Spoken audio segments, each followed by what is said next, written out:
which is Yumi Minematsu, company nurse for Rakuten. So Minematsu-san, whenever you're ready, take it away.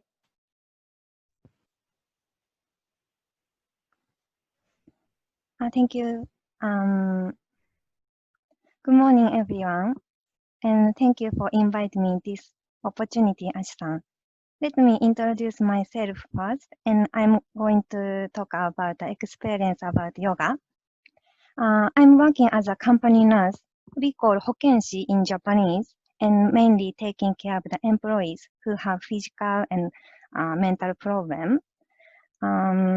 We always work together with the company doctor, Sangyoi, for supporting the employees.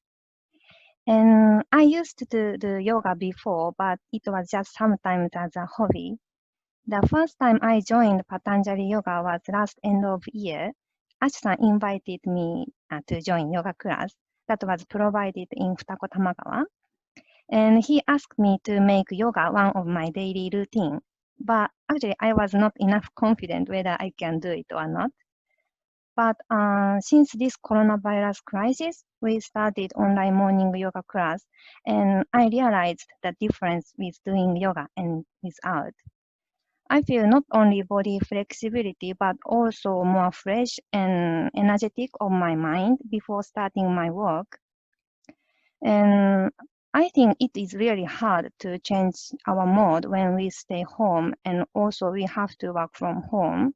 So yoga is kind of the tool to manage it. And now I do yoga even just for 10 minutes, but I do every day. And I realized yoga is necessary for my lifestyle to keep my condition better and stay healthy. And I think breathing is really good for reducing anxiety and negative thought that Raviji-san talked before. So I am happy that many people join for this event, International Day of Yoga, and I hope many people can feel the difference through yoga like me. Okay, that's all from my side. Thank you. Thank you, Minematsu-san. From Rajiv Bardwalish, the advisor of Patanjali Japan Foundation. So Rajiv, whenever you're ready, take it away.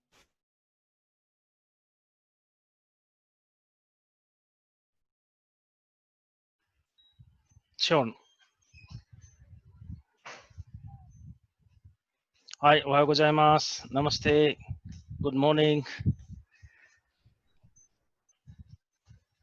Currently, I'm in India, but I have been in Japan for many years, and I have been with Patanjali since the day started, and I have been working with Asutosh-san regularly to make Patanjali a successful foundation.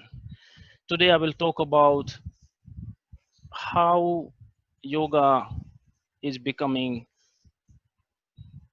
a worldwide activity and how people across the world are enjoying yoga.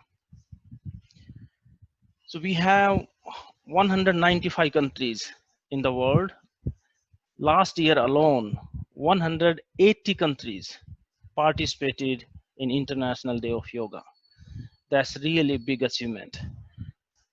When the International Day of Yoga was launched, there was only 80 countries, and within 4 years, 100 more countries joined, and I'm sure the remaining 15 countries will also join this year. So practically, the entire world will be celebrating yoga during the International Day of Yoga.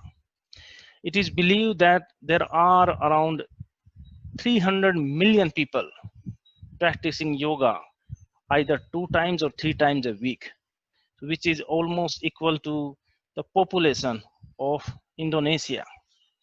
So that's really a huge number of yogis around the world. In US alone, there are 650,000 people teaching yoga.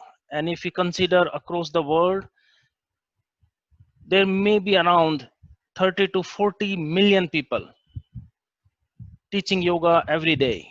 So almost like quarter of the Japan population. The yoga across the world is getting popular, and it is very popular among women. but there is a number increasing for the men. In last 4 years, 150%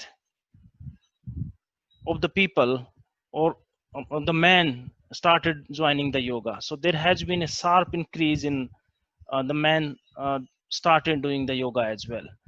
The yoga is a holistic approach of body and mind, and it gives the same benefit, be it man, woman, or children.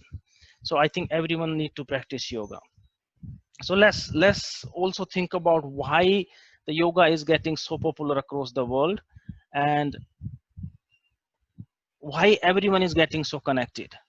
So yoga means joining, addition, like adding two things together. And there are many ways that we can think about addition, but from the yoga perspective, it is integration of the personality, the individual's personality. And personalities can be divided in basically 5 parts. One can be physical, mental, emotional, social, and spiritual. So these all 5 elements are integral part of the yoga. Now when we do yoga, either 1, 2, or all of these 5 principles helps people to feel more relaxed, better.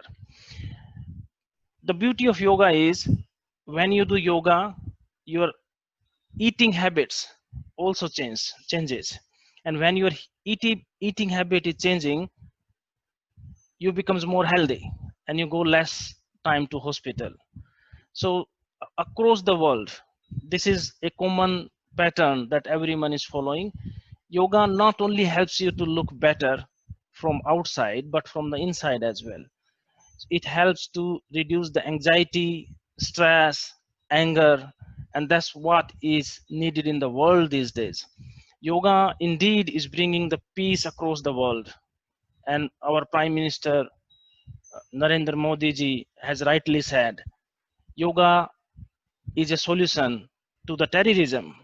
So yoga can bring so many things across the world that can bring a larger benefit to the population. So I am now in India and I can see how yoga is helping during this COVID situation.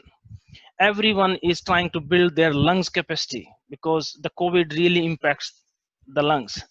And everyone do the pranayam, yoga, meditation, and that's how they build their lung capacity. That's one of the best way to stay home, do yoga, do pranayam, create more immunity, and fight with the COVID. So I will close my remarks about the popularity of the yoga across the world with one Sanskrit phrase called Yoga Karmasu Kosalam. So which means, and I'm telling you because we have many people from Japan, and that's very much applicable to the Japanese population. Excellence in karma is yoga. So that's what the meaning of this Sanskrit phrase is. So whatever you do it well, do it properly. And that's part of the Japanese culture as well. So I think the Japanese are every day doing yoga in their karma. Every single day when they go out from their home, whatever karma they do, I think they are doing yoga as well. So keep doing yoga, keep bringing the peace, keep yourself fit. If you can't go outside in the COVID situation, go inside, relax. Namaste. Thank you, Rajiv. And next, we'll hear about